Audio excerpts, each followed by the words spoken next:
everyone. So, first off, I can kind of hear. If you did not see the other video, I had a massive ear infection. I've been put on a crap ton of medication. And, did you hear that? Ooh. And so far, so good, minus the fact that the amoxicillin makes me nauseous. I'm okay. Today I have been waiting to do this video in a very long time.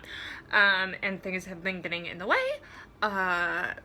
Mostly this. But now I just wanted to share with you guys, I'm not really great at editing still. I shoot on my iPhone and a bunch of people will have like fancy little photos and stuff. My computer is ancient, so bear with me.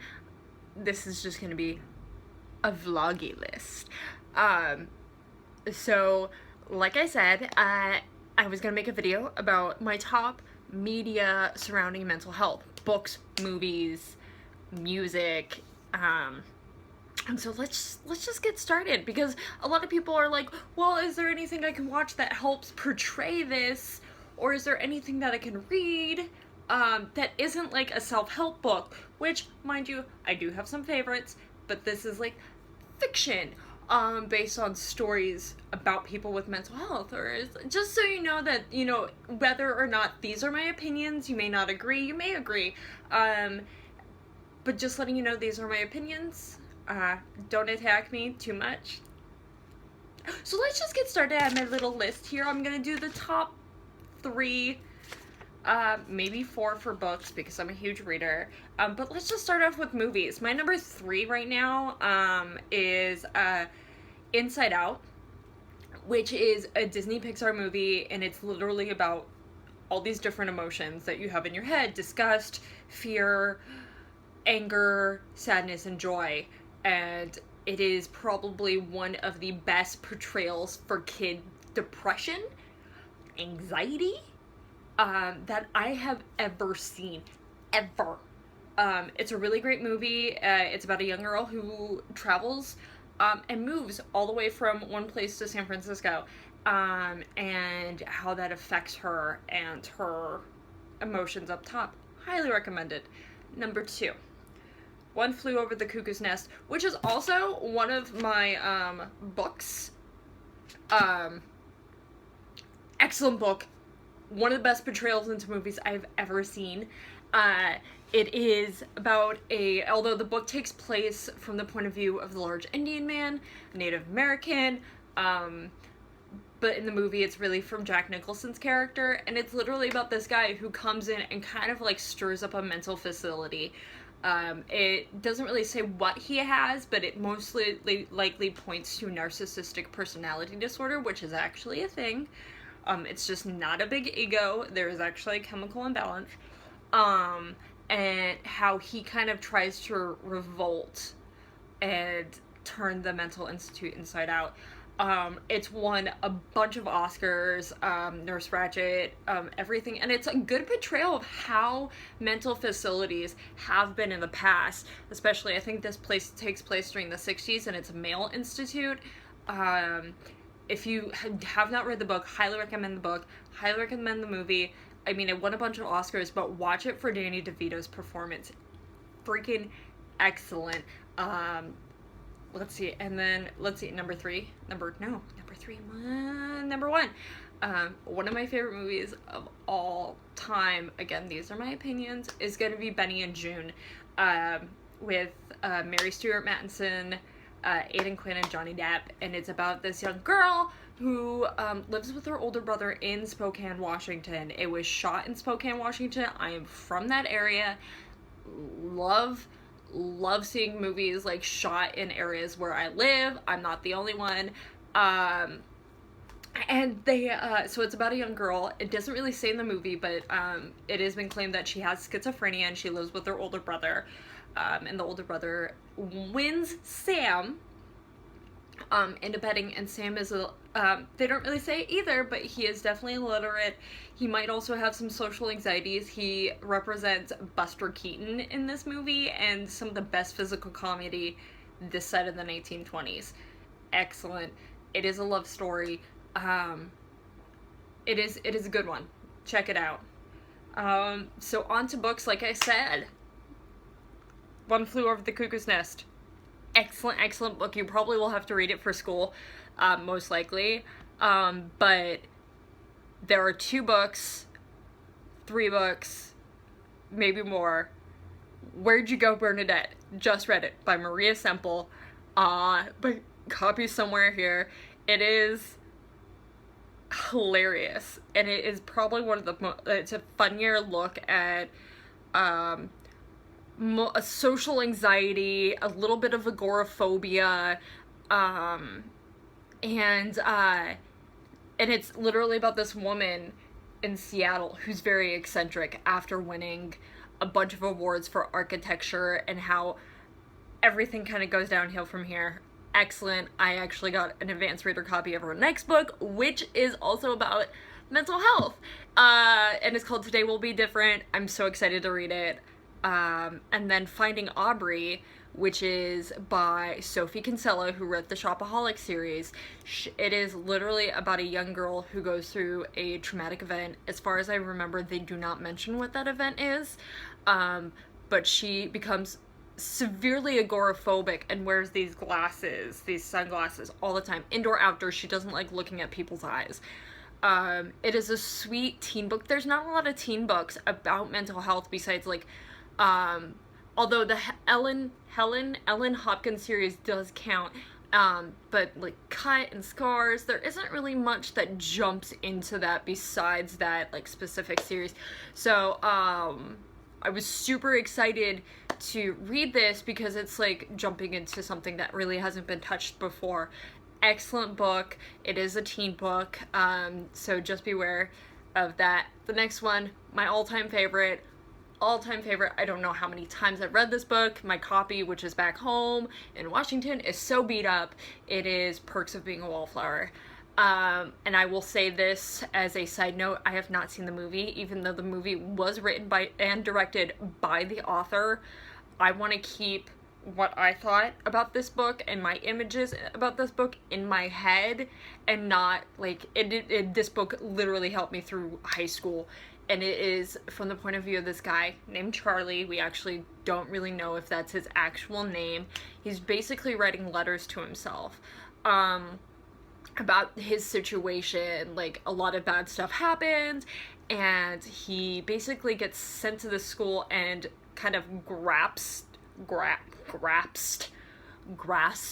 up by 2 seniors who are step siblings. And it really talks about, like, massive, like, the underlying themes. It's been a while since I've read it, but, you know, there's definitely aspects of social anxiety with Charlie, being a wallflower, PTSD for a lot of the characters. There is a character who is of the LGBT community, there is a character, I don't want to give away too much, but there is some sexual assault, you know, and everything like that. So there's some underlying themes, and I will say it is such a quick read. Like I said, I've read that book so many times because not only did I love the story, but it also made me feel like it was okay, because as a kid, a teenager, when I first read this book, I was one of those scene kids, one of those emo kids, and I still, you can definitely tell, like, I have band t-shirts and chucks and everything, but, like, I wore eyeliner every day, I colored my hair with Sharpie, band t-shirts, skinny jeans, I listened to music that, like, would break your soul, and this is, like, one of those books that I was like, oh, it makes sense. So moving from books, let's go to TV. TV's a little harder. I haven't watched a lot of the mental health, so there's, like, the United States of Tara. I had a more Wilfred, which is about the dog, and the guy thinks the dog is real. But again, I haven't watched a lot of these, but honestly, probably has to go with, like, number 3 is Dexter. He's clear. Yes, he's a serial killer. That's very clear. But a lot of serial killers do have some sort of mental disability, there's definitely probably some PTSD, there's probably bipolar disorder. They don't really, as far as I remember, mention it throughout the series, but I really, really enjoyed it as an aspect of like, oh my gosh, and they set up everything beautifully. Like, it was a good show. And it's like and he probably definitely schizophrenia because he has these flashbacks where he talks to his dead father. No spoilers, I think that's like pretty much solid. Just like how insane people can be and just off the deep end, just swimming in the deep end. And really good show. Highly recommend it. Number 2, I love creepy. I love creepy. I love creepy. I love creepy. It doesn't really look like it. I'm a nerdy creep, I guess, with my Ninja Turtles. But I love the macabre. I love the morbid. So Halloween is probably one of my favorite seasons. Love it. American Horror Story. Love every single one of them. But I wanted to point out Asylum. And specifically that season. Because it takes place in a mental ward. Or an insane asylum during the 1960s. And of course you can see a bunch of different like aspects. And I don't want to give anything away, but like spoilers if you want to click forward, but like one of the characters is gay, and so during the 1960s that was proof enough to get you into an asylum. It is good representation of how asylums, I mean, it is kind of creepy, but there are other aspects. Like, yes, a lot of the asylums were run by churches. A lot of the asylums would just, especially with like back then, the electroshock therapy, it is pretty damn accurate for what was there for at the time and everything like that, minus the horrible creepy stuff because it's American Horror Story. Duh. Also, my friend played a security guard in several episodes, if you want to check that out. I can't remember one, but he was a background and he got to be in a crap ton of episodes. I'm so excited for him and jealous. But it also is a constant reminder every episode, like, I'm glad everyone who says, I was born in the wrong era. I'm very happy that I was born in this era because of the fact that I still have all the fashions from that era. None of the stuff is really gone. Music, TV, it's all there. But if I was back in the 60s, 50s, especially with me not on medication, straight to an insane asylum. Or given a vibrator because, you know, masturbation was the technique for women with hysteria. And last TV show, I don't want to make this too long, last TV show, absolutely just finished watching it, love it, The Unbreakable Kimmy Schmidt, which is on Netflix. It is a Netflix show, and it's basically about this little girl, when she was 15, gets abducted, into an underground religious cult.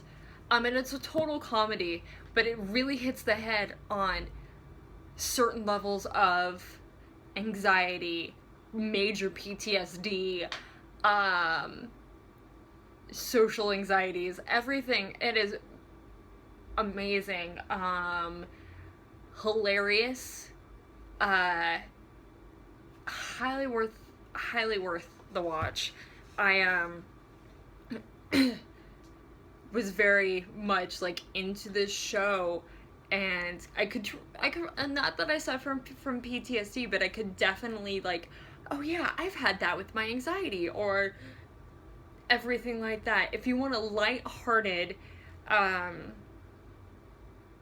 TV show with a little bit of like mental health in there, Kimmy Schmidt. You won't be disappointed. Plus, Titus Andromedon is probably one of the best characters in television history. Hands down. Love that actor. I also was watching TV with the kid I babysat, and I can't remember. Oh, I was watching a Disney show, and he did one of the voices, and I was like, oh my god, Titus And when it comes to music, I feel like music, any type of music, is